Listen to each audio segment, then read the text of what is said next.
C'est une histoire qui aura duré un siècle et quelques mois. 14-18 vu par des écoliers et des collégiens d'aujourd'hui. Un travail personnel avec la communauté éducative et les familles. Traces et effacement de la Grande Guerre est à découvrir jusqu'au 1er décembre à la BFM Centre-Ville. On s'est rendu compte que ces élèves, ces enfants auraient pu considérer que cette guerre était effectivement très lointaine. Or, ils ont pris ce sujet à bras-le-corps, comme si finalement cette guerre leur parlait, a créé d'ailleurs un écho très important dans leur famille et reste finalement une chose très, très sensible. Le projet s'est réalisé dans une semaine entière, une semaine thématique, et c'est ça qui était intéressant pour un public de collégiens, c'est de banaliser les cours pour une semaine entière, pour la consacrer à un projet qui là alliait l'art et l'histoire, mais un projet qu'on peut approfondir.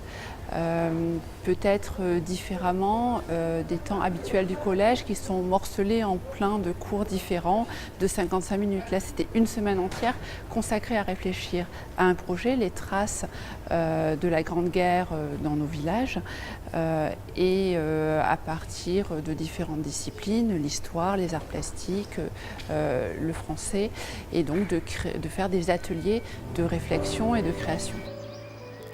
Tout près d'Uzerche, au cœur du village de Meillard, l'école où l'on travaille sur l'histoire de 4 habitants morts pour la France. Travailler dessus, vous allez nous aider pour nous donner l'information, c'est pas plus vite.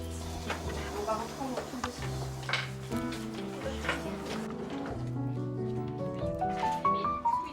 C'est venu petit à petit, je pense. Et là, ils se rendent vraiment compte, je pense que c'est important. Et ils ont été du coup un petit peu grattés aussi chez eux, fouiller dans les archives des familles, poser des questions. Et on va reprendre chaque chose. Je pense qu'ils se rendent compte que c'est pas si vieux que ça finalement. Un travail en classe, mais aussi aux archives départementales à Tulle, là où la mémoire se conserve.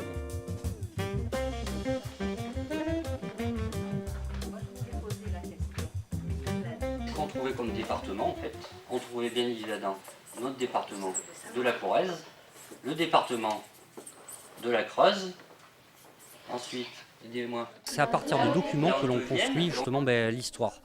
D'avoir également justement un esprit critique en relation avec les documents, suivant la source par laquelle ils ont été émis, puisque en amont de la séance, effectivement, j'ai rappelé que ces documents-ci étaient des documents, on va dire, officiels tenus par l'armée, et que pour avoir une idée des fois beaucoup plus précise de leur parcours, on pouvait, dans la mesure où des familles ou justement des documents d'origine privée avaient pu être collectés aussi dans nos fonds, les mettre en vis-à-vis pour avoir justement un peu la confrontation du point de vue officiel et du point de vue individuel. Que la mémoire, c'est quelque chose de vivant et c'est pas juste quelque chose qu'on garde dans des cartons, mais c'est aussi quelque chose de sensible que chaque génération doit se réapproprier pour transmettre en fait un héritage, quoi.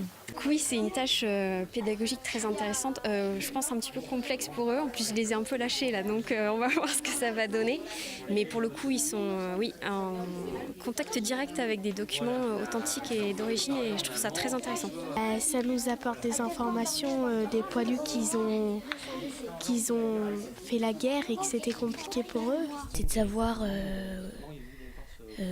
ce que nos arrière-grands-pères et tout ça, ils ont fait à la guerre et tout ça. Et grâce à eux, si on a l'Alsace et la Lorraine. Oui, c'est important parce qu'après, sinon, on n'aurait plus de traces et tout se perdrait. Qu'est-ce qui t'a surpris là, depuis le temps que tu travailles sur la guerre de 14-18 ? Est-ce qu'il y a des choses qui t'ont vraiment étonné ? Oui, déjà le nombre de morts qu'il y avait eu en tout pour la France, pour l'Allemagne et tous ces pays qui ont été dans la guerre. Ils sont en CM1, CM2, donc l'histoire, ils la travaillent quand même depuis quelques temps maintenant. Ils ont quand même créé ils ont des notions quand même d'histoire. Ils ont construit la notion de siècle déjà depuis le CE1, je dirais, parce qu'en plus, j'ai eu la chance de les avoir depuis, ça fait 4 ans que je les ai, ceux-là. Donc on se connaît bien. Et on avait déjà pas mal travaillé il y a 4 ans sur 14. Donc je pense qu'ils ont quand même pas mal de connaissances là-dessus. Et c'est bien parce qu'on peut finaliser justement ensemble ce projet en 18 et du coup en 2018 aussi. Si je mets le doigt justement sur ce document-ci, vous avez dû déjà le voir. Comment on appelle ça? Ouais. Pardon? C'est l'ordre de mobilisation. Alors c'est l'ordre de mobilisation générale et en fait elle est présentée sous quelle forme? De retour à Meillard, ses créations graphiques, tous les moyens sont bons pour raconter l'histoire. Je pense qu'on peut raconter, on peut même raconter des histoires avec d'infimes petites choses. Une collection de petits cailloux, un bout de ficelle peuvent raconter une histoire. Les objets qu'ont sculptés les poilus dans les tranchées, ça raconte une histoire. Les images effacées, les photographies effacées, ça raconte une histoire aussi.